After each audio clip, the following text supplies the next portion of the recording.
Hi everyone, this is Karin Monster with Highly Sensitive Parents, psychologist, life coach, mother of 3 highly sensitive children, highly sensitive myself, married to a highly sensitive man, and this is my 3rd Facebook Live session. It's my own small but significant personal quest to create more awareness in the world about high sensitivity and the challenges that a lot of us face by being highly sensitive. So I already created a video about the definition of high sensitivity, but I'm going to recap it just a little bit as an introduction to our subject of today is the highly sensitive children. I talked about the adults last week. Today we're talking about the children. So high sensitivity is a term created by Elaine Aron, and the scientific term is sensory processing sensitivity, which is the term that is used when researchers are doing brain research or when they're doing a psychological research on high sensitivity. So it's not the same as sensory processing disorder. It is actually something else. We're talking about an innate trait, so you're born with it, that in 20% of the population. So we're talking about 20%. So in any given classroom, you will have a highly sensitive child. In any given workplace, you will have a highly sensitive person, adult. So that's just very important to know. The main trait, the main characteristic that research has found as of now is the deeper processing of the highly sensitive person. Because of the deeper processing, that kind of like connects to the other challenges of characteristics of the highly sensitive person. So today we're talking about highly sensitive children. And that is a subject that, well, I've learned through experience. And professionally, I work a lot with highly sensitive children as well. But the biggest lessons in my career are with my own children. They're all 3, they're all highly sensitive and all very different in very different ways. So that's maybe something that I would like to say, even if about high sensitivity in general, it's not like we're all the same. High sensitivity is part of our personality. So it's just one part of it, which influences every other part of our personality and every other part of our system, but it's still only a part of, well, it's a part of it. So in everyone it will kind of like come out in a different way. If you're an introverted child, might act differently as a highly sensitive person than an extroverted child. So I have 1 introvert and I have 2 very extroverted kids. So they're who are always looking for things to do, and because of that, even need even more downtime. So my children have been my biggest teachers in this one. And I as a child myself, I was also very, very shy, and but also very explosive in the way I acted, because I would, when it all just became too much, I would just melt down.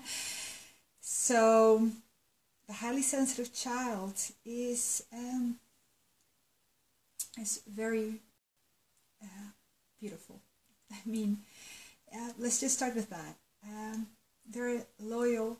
They feel so much.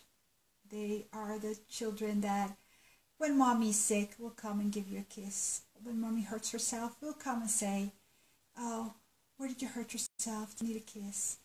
They are very loyal friends. They feel so deeply for their friends, for their environment, for their earth, for everything. And because of that, they also can suffer deeply about friends that don't understand them, that don't have the same definition of friendship that they might already have developed. When they see somebody hurt an animal, when they see, the news can really, really hurt them. So it's very important to be aware about the things that we talk to our children about and what kind of television they're looking at. Because if it's a scary movie, nightmares for years, maybe. I'm serious about it. So it's just very important. So these are the deeply emotional children who in every aspect of their being feel and do everything in a too much way. In the positive ways, because they're also can be very happy. They can be beautifully in awe about the things they see. Looking at the world through my children's eyes, I've been in awe. It's amazing. So they're very expressive also in their vocabulary too. They express it. It seems like they have like the sixth sense about so many things. But they're also too much. So that too deeply, yeah, it's also too much in other things. Let's say they hear more, they smell more, they notice more, they ask more, and they think more. So in every aspect of their being, they're just in a deeper, they're going at things, thinking and feeling at a deeper level. So let's say, now we're going into what does that look like in the classroom, for example, and why it's a challenge for the children to be in our everyday classrooms. So they hear too much. So every person that is next to them doing something, even if it's just clicking a pen, that can feel like they're going to explode because of the noise, and it's just the clicking of the pen. They notice everything. So if somebody's talking at the other side of the room, they're going to hear that too. If somebody is, smells. I always have a diffuser in my practice, and I had a child who just yesterday, who came into my office, and the first thing he's like, "What is that smell? What is that smell?" And many of the kids that come here actually like it, that I'm diffusing oils like lavender or peppermint, something just really nice and relaxing for them. But this child couldn't handle it because his system was just reacting too much to it. He was just too aware of the smell.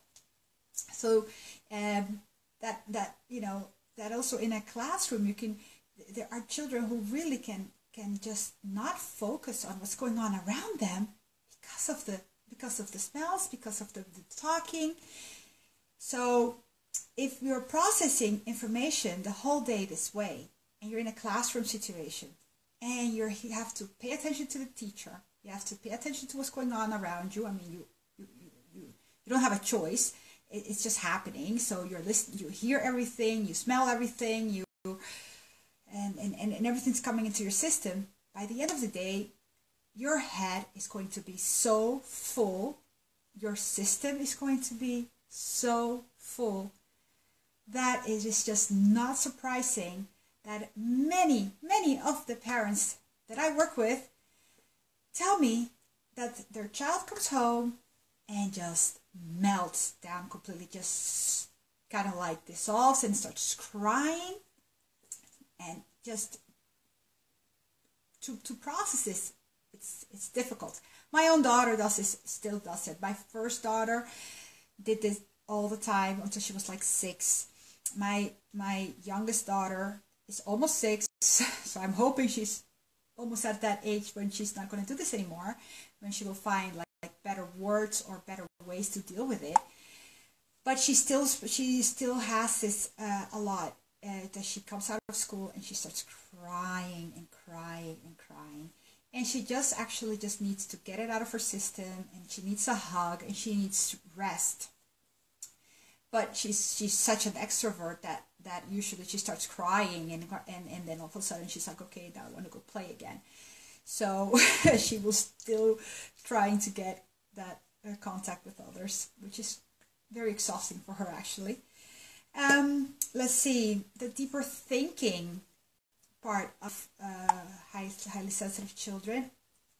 What I hear a lot, and what is also in my family, that they have a lot of problems with trying to with falling asleep. They need more. They usually need more sleep, but they have a hard time shutting their heads off at the end of the day, because their thinking just keeps on going, and overthinking is a real issue when the children are not only highly sensitive but also maybe gifted. That can be a big problem, that they're overthinking everything. And even if they're not gifted, and if it's a very socially, emotionally aware child, which kind of like tunes into every environment, they will start asking a lot of questions about a lot of issues that they're probably not ripe enough to deal with.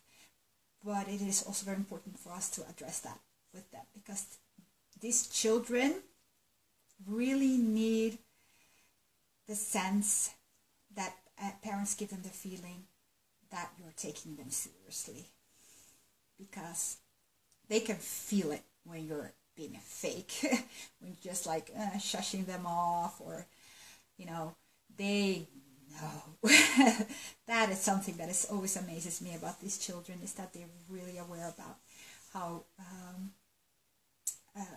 what you are feeling and how you are treating them. So this is something that I really need to say. Be aware of that as a parent and as a teacher. So for this, the feeling more, that's also something I wanted to say about the feeling more. It's you can also think about, let's see, very good example, the child that will be giving away their food or their pocket money because to a homeless person. Those are usually highly sensitive kids. They are so, it hurts them to see somebody else hurts, and they are usually the first ones to do something about it. And that feeling more part, yeah. So it's not all, so that's what I'm trying to explain here. It's not all negative. I mean, the problem is that our environment is not aware that all these feelings and emotions that are just that are there are a good thing. They're a good thing. So it was so important for us to make sure that we create awareness and we create knowledge in our classrooms and in our teachers, and that it's a positive. It's not a negative. These are really amazing kids. It's just it amazes me every day when I look at my children about the conversations that we have. But in a classroom situation, they need more attention. The teacher has to pay a little bit more attention about their needs. So it's just sometimes it's very simple. Just make sure that they have the possibility in the classroom, or to step out of the class sometimes, to just take some quiet time. Maybe work with headphones. That helps a lot, just in concentrating. Not always, but it does help. But usually just the quiet time part, that helps a lot. And even if it's just a talk with the teacher, I see you. I can understand that it's difficult for you sometimes to be in such a busy and overwhelming environment. If there's anything I can do for you, let me know. Just that small thing you can do for a child, a highly sensitive child. I think every child will, flourish if you talk to him that way. But a highly sensitive child really needs that, to be seen, to be, like, I'm not just one of the 100 kids in school. My needs matter. I matter. That is just so important. Like, I'm not crazy that I feel this way, that I'm different, like I feel different. Am I crazy? Just from a young age to start to recognize that your sensitivity is your superpower, is the biggest gift you can give a child as a teacher and as a parent. I'm telling you, in our house, if somebody were, nobody says things like toughen up. No freaking way. It's like a forbidden word, toughen up. No, in our house, our sensitivity is our superpower. Is what we nourish, cherish, and encourage in our children to really deepen their sensitivity. And we teach them coping mechanisms, coping strategies, and how to function better, what they need, how to express themselves, so that they don't have to melt down, so that they can process their information, their feelings in a different way. And that's the key to working with highly sensitive children as well. Let me see if I have something else that I would like to say about it. Oh, well, transitions are very difficult for highly sensitive children. I can remember when my oldest daughter was very young, and sometimes I felt a lot of people say, like, well, is she autistic or something like that? Because she would be asking me for the whole day, so what are we gonna do? And then she really needed me to be very clear how her day was going to be like. And she did not enjoy it when we would, like, skip something, or if I would just change our schedules all of a sudden. She did not like that at all. So transitions are a little bit difficult for highly sensitive children, just because they're just thinking about it. It's their anxiety part. It's just that overthinking part, that they really need to think their way into preparing themselves into what's going to happen next. It doesn't mean they're not flexible. It does not mean they're autistic. It just means that they need that time to process that information before they get there, because otherwise it's just too much and they really need to think about it. So that's that. Let's see. Well, yeah, I already said something about the deeper feelings, that they can get deeply hurt when, for example, a teacher said something in the class that it would, tomorrow you're going to do this, or you can get some quiet time later, and the teacher does not do it. Or a friend who says, okay, we're going to meet up after school to play, and then that child, who's not really very aware about what she's doing, will be meeting up with somebody else and not with your child. I mean, those kind of things just kind of like really get into their system, and all of a sudden it's like trauma for them. I mean, these kids don't forget easily because, again, they're processing their information on a deeper level. So if somebody did something to them, they're gonna remember. If that teacher did not do the things that she was going to do, they're going to remember. And that is just very important for teachers and parents to think about when you're working with highly sensitive children. Be very consistent and be very aware of the things that you say and the things that you're going to do, because they will hold they're your accountability buddies. You're gonna do it, you better do it. You say you're gonna do it, you better do it, because they will remember. And in that deeper processing and deeper feeling part again, teasing or bullying from other kids, it comes in on a deeper level for them. So my son, he was when he was just 4 years old and he started school, he got beat up by 3 kids in his class. And it was, of course, not acceptable. The school tried to do something about the bullying, and but it didn't matter. It had happened, and my son had nightmares for months and months to come, and he would be really screaming in his sleep, like, please stop, don't hurt me, don't beat me up, things like this. So it was horrible. So yes, the highly sensitive children, they are amazing kids. There's nothing wrong with them. They don't need to toughen up. They don't need to change their ways. They're not autistic. They are the most amazing kids to work with. I love them. They are my kids, so yeah, I have to love those too. And I would love to encourage you to give me your comments on the things I said about them, and if I missed anything else, please comment it on the chat below, because other people can read those as well when they watch this replay. And so if there's anything else I missed, please go ahead, comment on it. I don't mind. I can't say everything that I want to say about the subject that I've been working on since 2001, or of my whole life.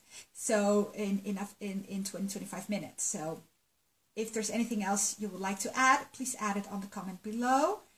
Share this video with anyone you might want to share it with, to spread the awareness about high sensitivity and children. And I will see you guys next week, when I will be talking about high sensitivity a little bit more, and about different subjects as well. I'll see you guys. Bye.